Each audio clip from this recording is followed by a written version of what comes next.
ex-cons. What is the most fucked up thing about prison that nobody knows about? It's never quiet. Not a felon, but the wife of one. There are an unbelievable amount of rules that have to be followed, even for visitors. Some of them, you can pick the rationale out, but a lot are just rules for the sake of rules. You don't follow, you get punished.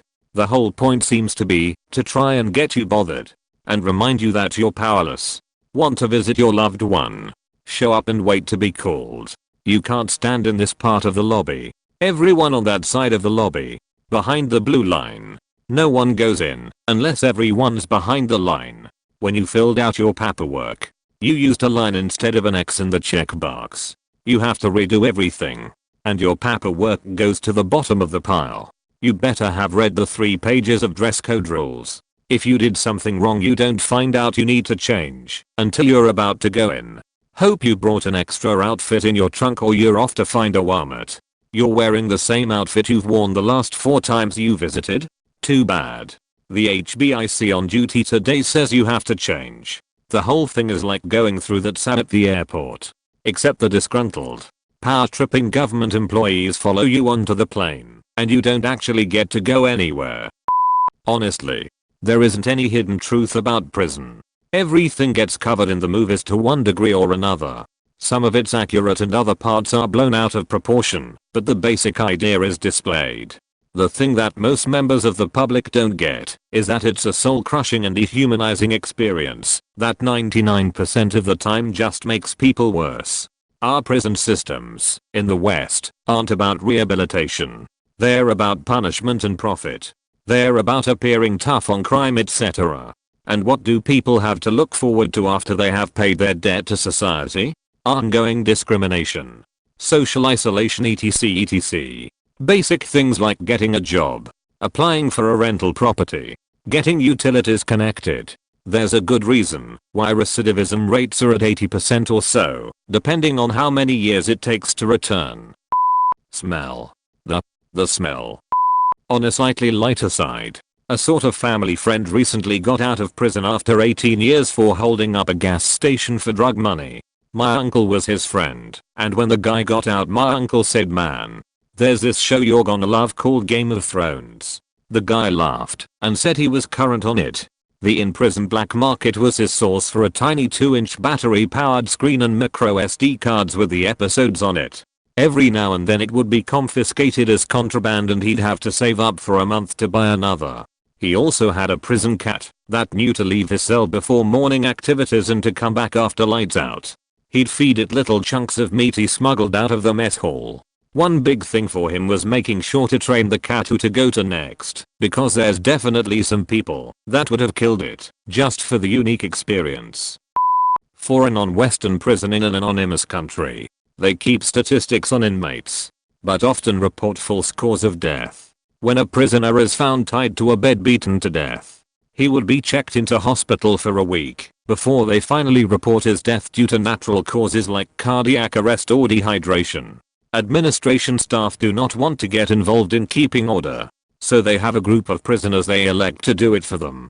This means this group gets special privileges from administration staff, where they turn a blind eye to abuse for the sake of keeping order. The ruling group gets unlimited power to extort, abuse and otherwise exploit everyone else. As long as they keep violence and the rest of the population down, the official staff keeps a distance and away from harm. But the rest of the prisoners are subject to a ruthless gang. The administration staff only interferes if their elected group does not keep order, which is when they elect a different gang to the role. Administration staff will manipulate rebellious inmates. They will create sympathy between the inmate and themselves and encourage them to stand up for what's right. They say they have a plan to help and continue meeting with these inmates. But any inmate that has repeated meetings with administration staff is seen as a tattletale that reports other inmate offenses. When others find out they meet with administration regularly, they do not last long. This is how the official staff remove people that rebel against the system. Then they report their death as a natural cause. 1 week later, everyone knows to stay out of this business. But sometimes people get trapped. Inmates will accuse other inmates they don't like of being tattletales to get them removed. They have no way out. They cannot go to the administration staff because they keep this system alive, and they cannot communicate with the outside world because all communication is intercepted. A fellow student was in jail while attending college/university. I didn't know until he told me. He had to back in the prison between 2100 hours to 6 o'clock. Other than that, he was allowed to go to school and to his house he just bought. This was his last 3 years of a total of 7 years. He received rehabilitation and is now in a full job and a law-abiding citizen.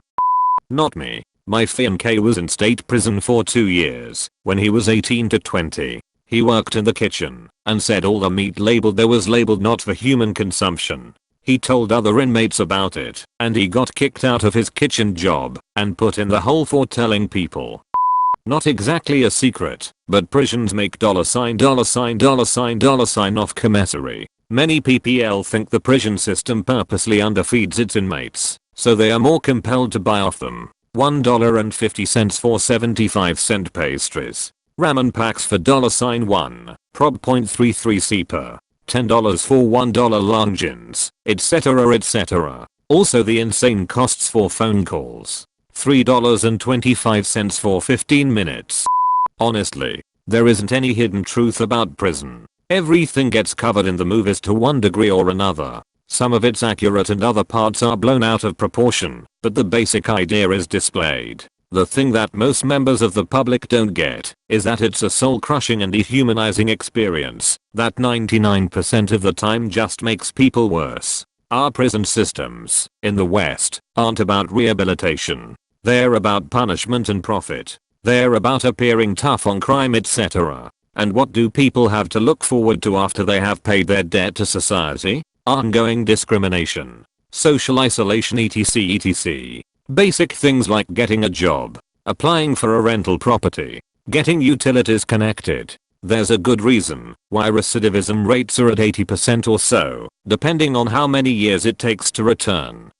Not a con, but recently learned something. Prisoners have to pay a bill for their incarceration after being released. Sometimes massive amounts of money that they obviously don't have, which just feeds back into the circle of getting arrested again. It didn't used to be a large percent of released people, but of course like everything it's gone up in recent years. Shit bombing. I had a friend go to prison for a drug-related crime. He had his own cell and stuck to himself for the most part. Another inmate shit into a water bottle and filled it to the brim with water and mixed it up into a slush. Said inmate then took the water bottle to my friend's cell, placed at the slit at the bottom of his cell door, and fucking stomped on it. Shit water sprayed absolutely everywhere, while my friend was in the cell too. Not me, but I have a pen pal friend doing 4 years down and 4 to go for blacking out and hitting his ex once days after deployment. He said the worst thing is not having an identity. He said it is dehumanizing how a lot of guards punish for stupid power trip stuff. Music during workouts, walking too fast out for yard, etc. They also get searched for no reason and have to spread their butt cheeks and cough during those searches. I feel really bad for him, but the visits, his close family and I seeing him, give him something to hold on to. Something else he mentioned. You can't just sit by a stranger at chow or talk to some random person. There's gangs that fight people by association, so you have to have some contact before making contact. I work in a prison. The smell is the worst. And no air conditioning. When you get out you miss the simplicity of choices. When you are in, all you think about is getting out and what you will do when that happens. Everything focuses around this. When you are out, at first, the input is enormous and a small part of you miss the simplicity. Close bracket. Not in prison, but I volunteer in one. One time I was chatting up this huge black dude and I asked him what he did in his free time. He said he played a lot of Dungeons and Dragons. I was shocked. On the outside he would never be mistaken for a D&D player. White guy on the other side of me told me that D&D was huge in prison. I had no idea. Also, same guy makes tacos for everyone else and makes money doing it. I think he has a hot plate in his cell and uses commissary items as ingredients.